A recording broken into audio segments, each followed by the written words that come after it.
Hey everyone, welcome back to my channel. I just wanted to show you a quick video of a technique using Perfect Pearls.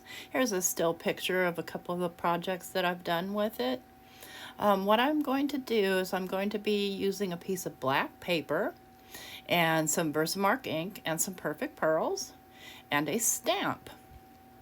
And this is a brand new stamp that I just got from Hobby Lobby for super cheap. It is a rubber stamp. You'll see I'm going to struggle with it here in a minute because I don't think I've bought this brand before, and it's got some weirdness to it. So see here, I'm trying to peel that off, and I find out it doesn't peel off. It's kind of an excess piece right there, but that part will cling to my stamping platform. So what I'll do here is I will coat my entire piece of paper here with my Versamark ink.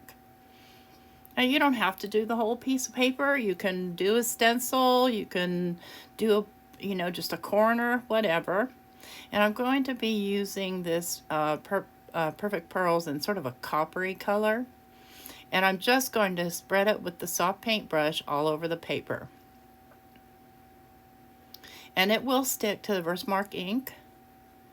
And what we're going to be doing is we are going to be doing sort of a reverse resist here. We're going to be stamping with Versamark ink to remove some of this.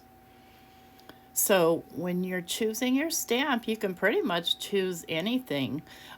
Just realize that whatever the paper color underneath is what color the stamp is going to come out. Because the Versamark will, just like letting you add this Perfect Pearls to the paper, the Versamark ink, when you stamp it down, will let you remove it from the paper. So, you can do multiple colors, whatever you want, but for this demo, I'm just sticking with one color, and then I'm just going to tap off the excess and kind of, get back some of my Perfect Pearls here that's all over my paper. Now, had I inked up with the embossing ink on another piece of paper, then I would have saved a little bit more Perfect Pearls, but these things go a long way.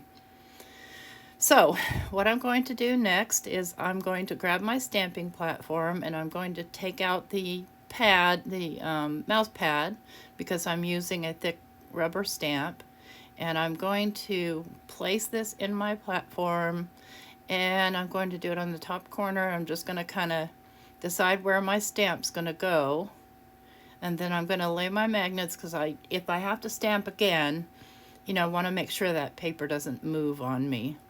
So I'm going to coat the stamp with the Versamark ink, and I'm going to get a nice thick coating on there. And I'm going to carefully lay it because I don't want it to bounce on me.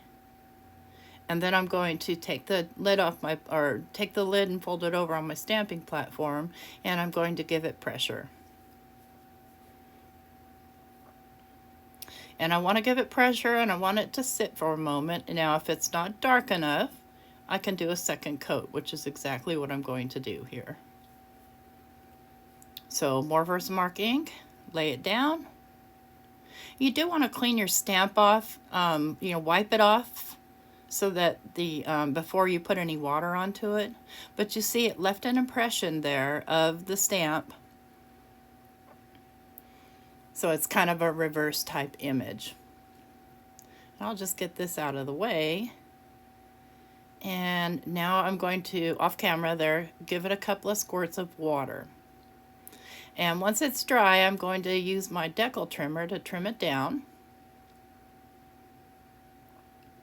And I'm trimming it to, just a little under 4 and a little under 5 1/4. Because I want the main part of the design there to be kind of, centered. So what I need to do now is I want to go ahead and complete a card here with what I've done. See how it's all shiny and sparkly and pretty? Alright, so I've got a black card base, and yeah, I like it on the black card base, but I think I want a matte layer underneath it. And so I'm going to try out a couple of different pieces of paper. Let's see, how's that gonna look? It'd be okay, but it's the wrong color of metal. I'm kind of funny about mixing my metals. So I'm gonna just find, I'm probably gonna grab just a piece of craft paper. And this is some paper that my friend Pam sent me. It's patterned on the other side, but the back side will work fine. So I'm going to trim this down to 4 by 5 1/4.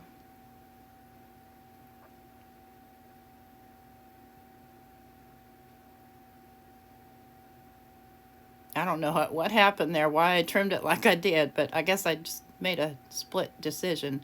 Now I want to kind of age this, so I'm going to use my Jet Black Archival ink here, and I'm just going to run it along that deckled edge to just kind of bring out the decal and give it a little bit of vintage look here. And I could have used brown, but the black really stands out better, and it kind of pulls the whole thing together. So I'll just go ahead and glue this mat down to the black with my Reptile adhesive. See that it's a pattern paper there, but I just used the other side. Instant craft paper. I just want to get it kind of centered on there best I can. That's the beauty of a deckled edge, is you can't really tell if it's perfect or not. And then I'll go ahead and glue the perfect pearl piece that we just did down to the mat. Okay, there we go. And then I have this thanks that my friend Abraham sent me, and you know, you can never have too many thank you cards. So I'm going to head and glue this down, just in the interest of time. I mean, why not use a pre-made sentiment?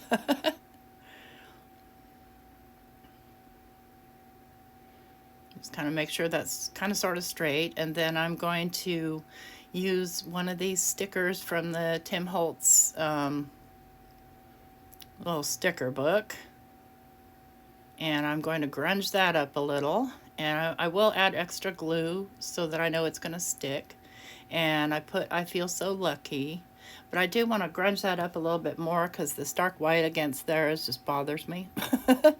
So I'm just going to grab one of my already, you know, dirty, so to speak, little daubers here and just daub on some brown. And let me go and find some sequins to put on here. I don't want anything too bright, and I'm keeping in mind the color of that Perfect Pearls. So no, neither of those. Sometimes I guess it just takes longer to choose your embellishments than anything. And there's my, you see my iPad there, where I probably shouldn't keep it in my, where I'm crafting, but I'm watching Tim Holtz right now.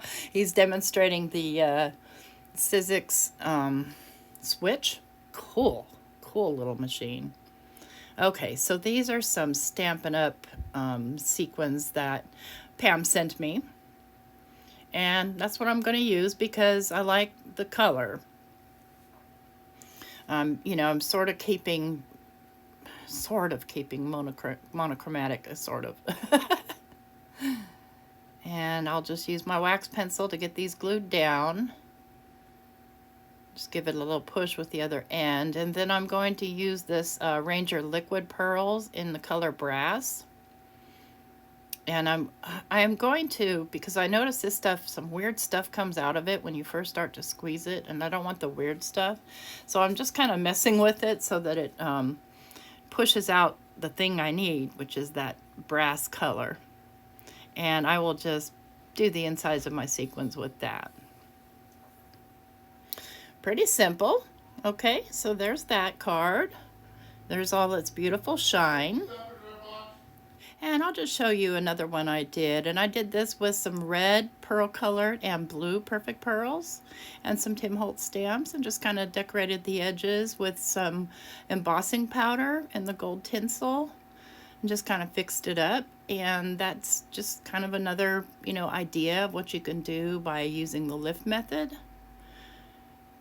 See how shiny? I'm trying to get enough light on here so you can see that actual shine that you get from this perfect pearls.